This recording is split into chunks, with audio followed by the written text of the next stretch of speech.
Bem, vamos lá dar início à segunda parte da aula. Como eu tinha adiantado para vocês, agora nós vamos começar a falar um pouco dos distúrbios da personalidade.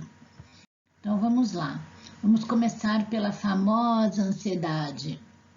Todo mundo tem ansiedade, gente. Umas poucas, outras menos, mas todo mundo é um pouco ansioso. Depende muito de como você lida com essa ansiedade. Mas tem ansiedade boa? Não é boa. É uma ansiedade, é aquela ansiedade que ela não traz sensações ruins. Por exemplo, aquela ansiedade do primeiro dia de emprego, que não sabe o que vai acontecer, ou aquela ansiedade que a gente sente antes de fazer aquela viagem que faz muito tempo que a gente está sonhando, né? É uma ansiedade gostosa, vamos dizer assim, né? Então é nesse sentido que eu quero dizer. Quando começa, quando eu sei que ela virou um transtorno, vamos colocar assim, um problema na minha vida, quando todo dia eu tô assim, né? E sem motivo aparente, né? Que a gente vai começar a falar um pouquinho mais profundamente sobre o tema.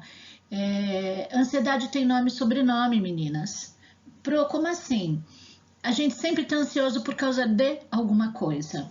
Tem uma frase que eu gosto muito, que ela diz assim: depressão é excesso de passado, ansiedade é excesso de futuro. Então veja, a pessoa ansiosa, ela não vive o hoje. Hoje é hoje, o que eu vou fazer hoje. Mas e amanhã? Amanhã é amanhã. Primeiro a gente tem que passar pelo hoje. Então o foco da ansiedade é o amanhã. Aquela pessoa que o tempo todo tá aí, mas e amanhã? E o que eu vou fazer daqui a um mês? E como que vai ser? Como vai ser? Gente, a gente só tem o controle do hoje. O amanhã a gente não tem controle da situação e é isso que faz a pessoa ficar cada vez mais ansiosa. Uma outra coisa que eu me lembrei agora: a gente só tem o controle do que é nosso, do que nós fazemos, do que nós decidimos, do que nós queremos. Esse é o controle.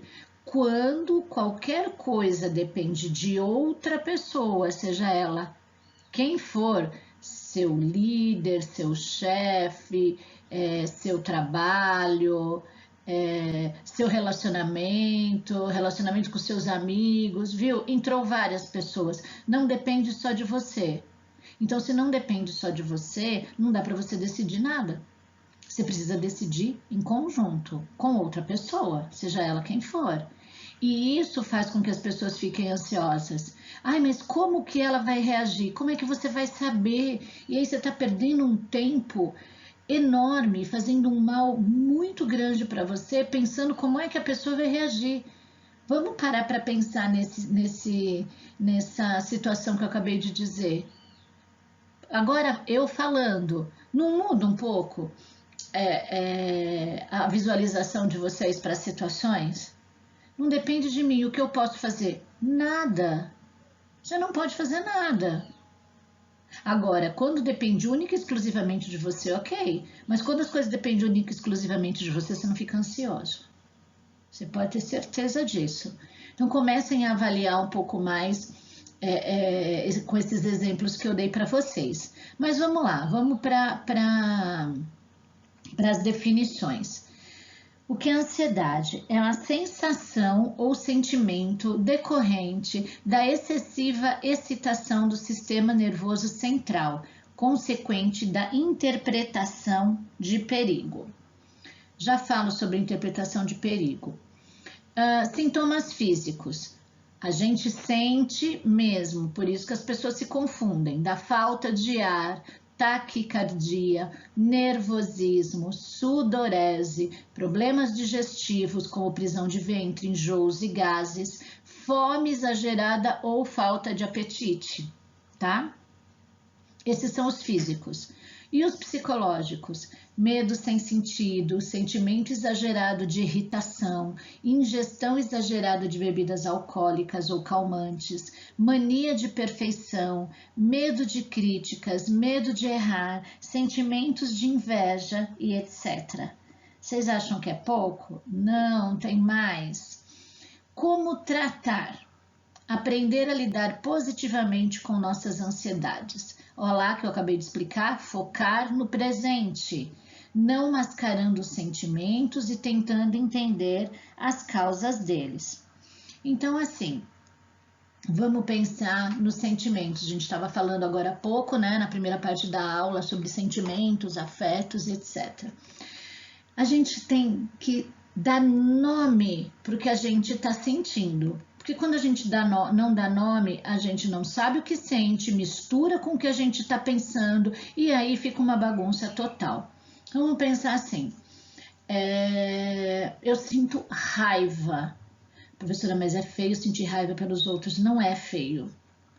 Tudo que você sente, você tem que pôr para fora. Porque se você engole, vira doença, virando doença, automaticamente, como a palavra diz, você fica doente. Então, você precisa começar a nomear os sentimentos. O que eu tô sentindo? Eu tô sentindo tristeza. Ok. Eu tô sentindo uma sensação ruim com aquela pessoa. Liga para a pessoa, fala com ela, vê se está tudo bem. Você precisa começar a eliminar esses pensamentos que estão aí totalmente borbulhando na sua mente, né? É uma coisa muito, muito, muito importante.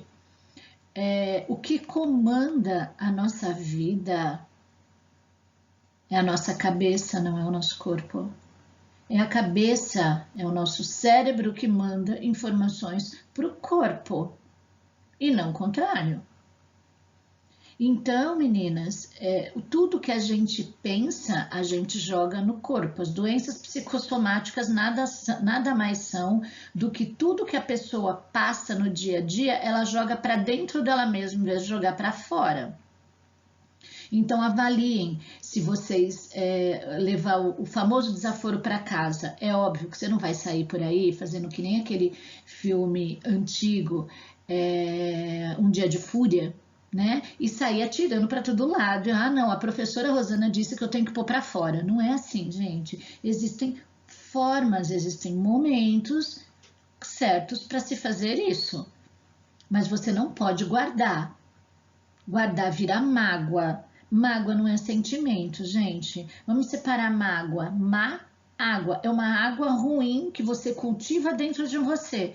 Se é uma coisa ruim que você está cultivando dentro de você, ela pode sair coisa boa? Não. Ela vai te deixar doente. Mágoa não existe. Professora, você está louca? Não, não estou. A mágoa nada mais é do que uma raiva, um ódio que você ficou com vergonha de falar, porque todo mundo fala que é feio, e você fala, eu tô magoada com a pessoa. Eu falo, eu tô com raiva da pessoa. Porque a partir do momento que você põe essa raiva para fora, ela se transforma. Você deixa de sentir. E aí pôs para fora, falou, zerou.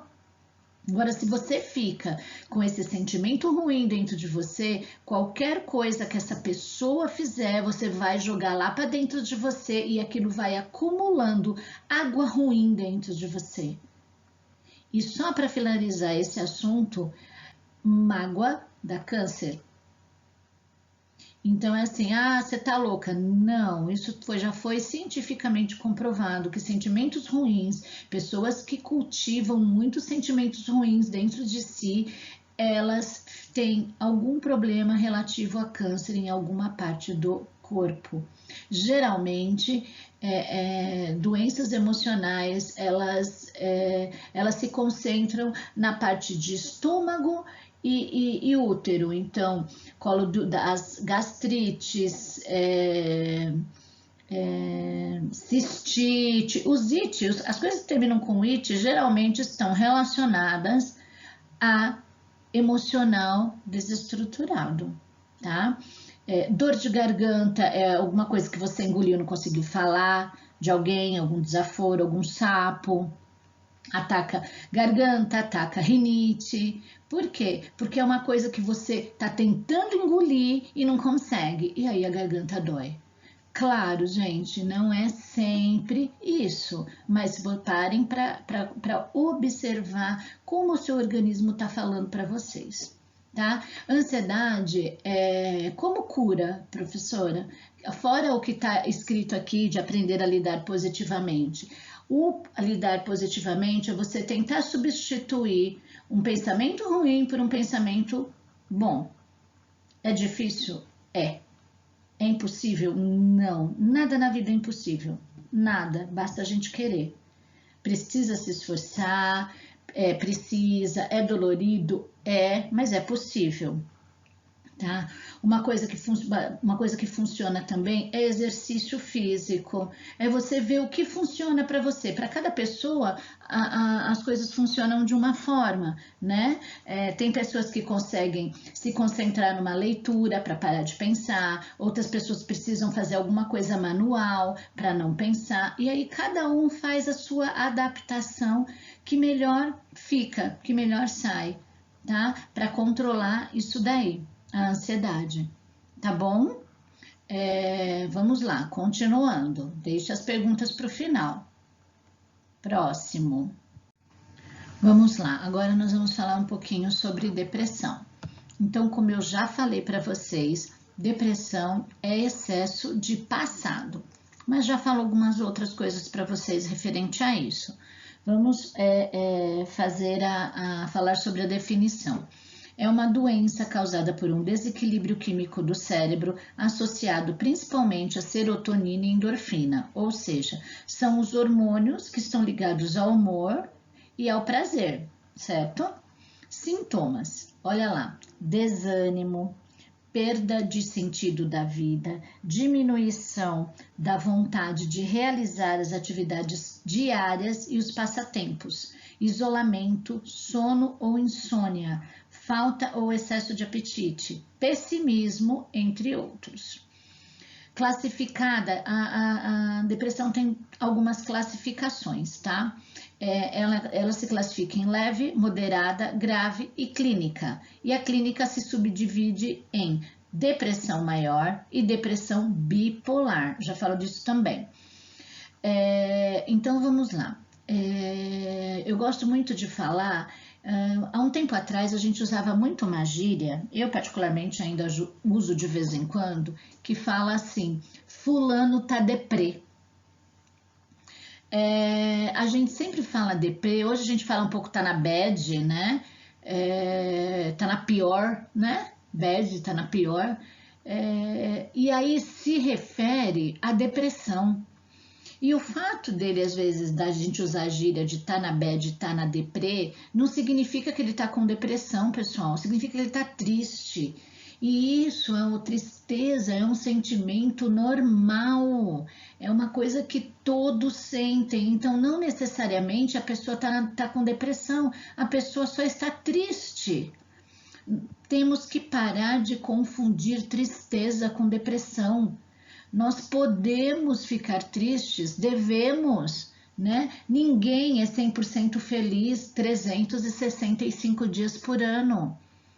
Ninguém, é impossível isso.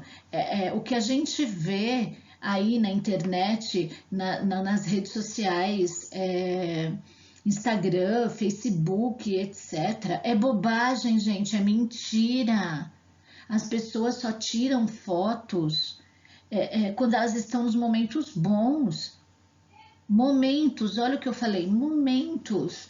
Então, não existe felicidade o tempo todo. Assim como não existe tristeza o tempo todo. Obviamente que assim, a gente fica triste quando a gente briga com alguém, nós ficamos tristes quando alguém falece, sempre tem tristeza. Tristeza, chateado, então tá tudo relacionado, sentimento de tristeza. Mas como que eu sei que é depressão? Então, quando a tristeza ela tem ela é duradoura, ela dura um pouco mais. Então é normal a pessoa ficar triste por um mês quando perde pai, mãe, marido, esposa. Claro que é. Veja, você tem toda uma vida com aquela pessoa, né? Você tem todo um contexto inserido naquela tristeza. E quando deixa de estar triste, vira depressão. Como eu já disse, depende do tempo. Então, assim, cada pessoa tem o seu. De repente, eu posso perder alguém muito querido e me recuperar em uma semana, 2 semanas. Eu não vou deixar de estar triste, mas eu vou conseguir tocar minha vida. Outras pessoas ficam muito tempo, tá? Agora, quando entra em depressão, quando tem esses sintomas que nós acabamos de ver, quando eu não quero mais levantar da cama, quando começa a faltar no trabalho e eu tô triste, e eu tô com aquela sensação de vazio, eu não sei o que fazer da minha vida, e aí eu começo a mudar a minha rotina e me fechar. E a chorar o tempo todo sem motivo. Tem pessoas que morrem por depressão, gente, é uma doença muito séria. Hoje ela está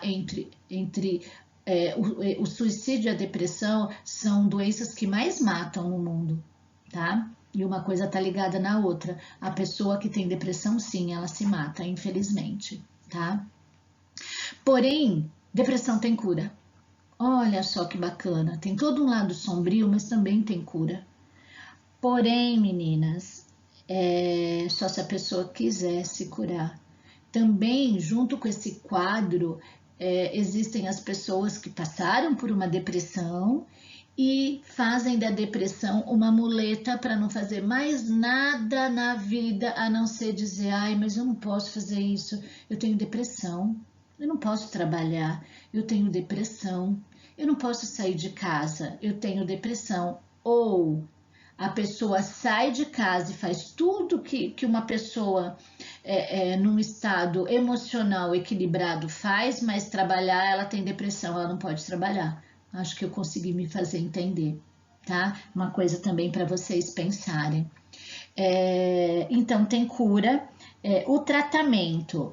O tratamento, a depressão grave a moderada, geralmente ela precisa de acompanhamento com psiquiatra. Psiquiatra, gente, não é médico de louco, né? Assim como psicólogo também não é porque eu sou psicóloga, não, mas não é, né? Por que eu devo procurar um psicólogo? Porque às vezes a gente passa por algumas situações na vida que a gente não consegue entender, que a gente não consegue resolver sozinho. E ter uma pessoa para nos escutar faz muita diferença, tá? Então, o psicólogo, ele não fala para você faz isso ou faz aquilo, ele te mostra os caminhos. Ele te fala: olha, você pode pensar nessa situação, você pode pensar nessa situação, nessa. Quem vai andar, quem vai caminhar são vocês. É a pessoa que vai escolher o que fazer, tá? Que mais? Então, aí vai no psiquiatra. Só tomar remédio também não adianta, porque não vai resolver o problema. O problema é resolvido quando você faz um tratamento em conjunto com o psiquiatra e com o psicólogo. Para quê? Para que juntos o remédio ajuda a você a sair da cama, a ir trabalhar e etc., te dá um ânimo. E a terapia vai fazer você entender por que você entrou neste buraco, tá bom? Através do psiquiatra, psicólogo não dá remédio, tá, gente? Só psiquiatra, tá? Então, o psiquiatra pode receitar tranquilizantes que vai acalmar os sintomas dolorosos e servem de apoio ao tratamento, com os antidepressivos. E os antidepressivos, que ajudam a restaurar o equilíbrio das substâncias químicas no cérebro. Então, é a junção de tranquilizante e antidepressivo. Mas geralmente esses remédios são tarja preta e vicia, sim. Mas depois você vai fazer uma coisa chamada desmame. Você começa a parar de tomar o remédio gradualmente até zerar. tá? E para a gente finalizar esse tema, depressão bipolar. A bipolaridade, gente, é uma doença também muito séria, ela está relacionada ao humor, é um transtorno do humor, tá? Junto com a depressão, uma bomba relógio, tá? Porque passa por fases de extrema depressão e depois de extrema euforia. E é assim, não é hoje ela tá assim, amanhã ela tá assado. Não, é agora ela tá assim, daqui a pouco ela tá assado. Tá, gente? É o tempo todo, o dia todo. E infelizmente, bipolaridade não tem cura. Tem controle, controle com remédio, com medicação. A pessoa vai tomar medicação para o resto da vida. Aí ela consegue controlar e conviver e fazer as coisas que ela tem que fazer. Porém, ela precisa tomar o remédio, tá bom? Guardem aí as perguntas, vão anotando para vocês irem me fazendo daqui a pouquinho. Continuando, vamos falar agora sobre o estresse. O que é estresse? É um conjunto de alterações físicas, químicas e psicológicas desencadeadas pelo cérebro que prepara o indivíduo para se adaptar a situações novas ou desconhecidas. Sintomas físicos: tensão muscular, insônia, taquicardia, mudança de apetite, hipertensão arterial, nó no estômago, problemas com a memória, cansaço constante, aparecimento de problemas dermatológicos, olha aí meninas, aparecimento de úlcera, diarreia constante e infarto. Sintomas psicológicos: vontade súbita de iniciar novos projetos, sensibilidade emotiva excessiva, dúvida quanto a si próprio, irritabilidade excessiva, diminuição da libido, impossibilidade de trabalhar, vontade de fugir de tudo, pesadelos, apatia, depressão ou raiva prolongada, angústia, ansiedade, perda do senso de humor, cansaço excessivo. Pouco, né, os sintomas, tanto físicos como psicológicos. E como trata? Tratamento e prevenção. Alimentação equilibrada, exercícios físicos, técnicas de respiração, atividades de lazer, fazer um planejamento dos seus objetivos e estabelecer prioridades. Gente, se a gente for pensar, o tratamento é super tranquilo, né? O que acontece é que a gente está tão inserido na correria do nosso dia a dia que a gente não percebe as coisas e a gente vai deixando para lá. Quando a gente vê, a gente já está doente. Então, assim, o que eu sempre oriento, tenham um momento do dia para vocês poderem desestressar do dia ou da semana. Não importa, um dia você tem que ter para você ou cantar, ou dançar, ou fazer uma atividade física, ou ver um filme, ou sei lá, fazer o que vocês quiserem, o que vocês gostam, ter o momento de vocês de prazer. Tem que ter, se você fizer isso pelo menos uma vez por semana, com certeza você vai conseguir controlar o seu estresse. Agora, se você não se permitir fazer isso, a probabilidade, a tendência é você ficar doente. Isso é muito sério. Um simples exercício de respiração também você faz com que você controle o teu corpo, você estabeleça o seu equilíbrio. Tá bom, meninas? Parece que não é, mas é simples. Mas a gente precisa querer, como eu já falei em algumas situações. Tá bom? Vamos com...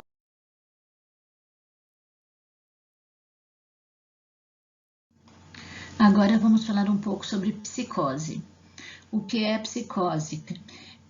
Psicose é uma perturbação mais séria da personalidade em que a pessoa se torna incoerente. A fragmentação da personalidade, a realidade deixa de ter sentido. As psicoses se dividem em maníaco-depressiva, oscilação entre euforia e tristeza. Esquizofrenia também é um tipo, tá, gente? Que é a dissociação da personalidade em duas ou mais personalidades ou múltiplas personalidades, que subdivide-se em... A esquizofrenia também tem uma subdivisão. Tipo simples, são arredios, confusos, desinteressados pela vida, mostrando um gradual declínio na capacidade de realizar tarefas diárias ou pensar racionalmente. Pessoal, esquizofrenia do tipo simples, ela não tem cura, mas ela também tem controle. No caso do tipo simples, com controle, tomando a remedicação corretamente, eles conseguem conviver socialmente, trabalhar, casar, ter filhos tranquilamente, tá? Tipo paranoico, são pessoas desconfiadas e temerosas de que estão sendo perseguidas ou por parentes próximos ou por inimigo desconhecido. São normalmente muito inteligentes. Eu não sei a idade de vocês, mas para quem tem um pouquinho mais de idade, teve uma novela que passou na TV, na Globo, que tinha o Bruno Gagliasso, ele fazia esse tipo paranoico, né? Não sei se vocês lembram, quem assistiu, ele vivia achando que alguém estava perseguindo ele, o olho dele ficava meio que vidrado na hora que ele estava tendo as alucinações e etc, tá? Tipo hebefrênico, reagem de forma surpreendente, rindo ao ouvirem notícias tristes ou choram diante de um acontecimento alegre. Há comportamento infantil e o pensamento é ilógico. Esse aí, a partir do paranoico que a gente já falou, esses três, mesmo tomando medicação e etc., eles já não conseguem trabalhar, conviver geralmente só com as pessoas mais próximas, mais com a família mesmo, ficam mais em casa, já tem essa dificuldade, tá? E o último é o tipo catatônico, isolam-se da sociedade, recusam-se a falar e tomam subitamente estranhas posições físicas. Eles são essa subdivisão da esquizofrenia, para vocês não se perderem aí. Faz parte da esquizofrenia, que, como eu disse, é uma doença, tem a ver com personalidade. Tem vários livros falando sobre esquizofrenia. Um deles é a Síbio, é um livro bem bacana para quem se interessa pelo assunto, e ela se divide, se eu não me engano, em 14 personalidades diferentes, tá? É uma doença bem séria, tá bom, meninas? Continuando psicose, e na subdivisão dela ainda tem a epilepsia, que é uma doença também, e é como se fosse um tipo de curto-circuito no cérebro, onde impulsos elétricos e substâncias químicas entram em desequilíbrio. A epilepsia também tem uma divisão. A primeira é o transtorno crepuscular da consciência, causada por doenças na infância, às vezes parto difícil, entre outras coisas. Vocês viram que são coisas físicas, tá? E a psicose, a epilepsia convulsiva, que é a herança genética, né? Já nasce com esse tipo de problema, geralmente na família tem algum caso, ok? E o último tipo de psicose, né, a derivação, é a resultante por intoxicação alcoólica, que altera o caráter, desencadeando alucinações na qual substâncias químicas excitam o processo inibidor do cérebro. É quando aquela pessoa, de tanta droga que usou, álcool também é droga, tá, gente? Ou as duas substâncias juntas, e acaba alucinando e tendo visões e por aí vai, tá? Gente, essa é o último distúrbio da aula, tá? Eu sei que ficou bastante extenso, mas não dava para deixar de falar o que eu falei. Teria bastante coisa, é o tipo de assunto que a gente ficaria horas conversando, mas ia ficar muito cansativo para vocês. Eu falei um pouco de cada, dei uma explanada geral em cada uma das doenças. Agora vocês podem perguntar o que vocês quiserem, mas como eu não vou pôr atividade por causa que as explicações de aula foi um pouco extensa, então vamos fazer as perguntas no fórum para a gente poder documentar isso daí, tá bom, meninas? E se vocês tiverem alguma outra dúvida ou não estão conseguindo, por algum motivo, perguntar no fórum, aos poucos eu vou respondendo para vocês. A gente pode conversar também pelo WhatsApp, tá bom? Até já, meninas. Vamos conversar lá no fórum. Obrigada, viu?